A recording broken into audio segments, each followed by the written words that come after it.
1993 Emily லெரே அப்படிங்கிற French நாட்டை சேர்ந்தவர் வந்து சஹரா பாலைவனத்தை வந்து கடந்து போயிட்டு இருந்தாரு.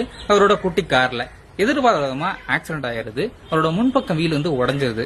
அதுக்கப்புறம் என்ன படம் தெரியாம உட்காந்துட்டே இருக்கிறாரு.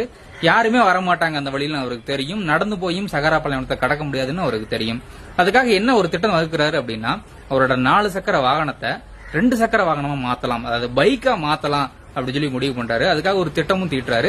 3 நாள்ல மாத்திரலாம் அப்படி சொல்லி முடிவு பண்ணி ட்ரை பண்ண ஆரம்பிக்கிறாரு. 12 நாள் ஆகுது அவர் பைக்கா மாத்துறதுக்கு. 12 நாளுக்கு அப்புறம் ஒரு பைக் செஞ்சு அந்த பைக்கை ஓட்டிட்டு மொராக்கோ அப்படிங்கிற நாட்டுக்கு வந்து போயும் சேர்ந்துடுறாரு. அவரோட எல்லையை போயிட்டு இருக்கும்போது பாதுகாப்பு படை வீரர்கள்லாம் நிப்பாங்க பாத்தீங்களா, அங்க போய் சேர்றாரு. சேர்ந்தோடனே அவங்க எல்லாம் தடுத்து நிறுத்துறாங்க.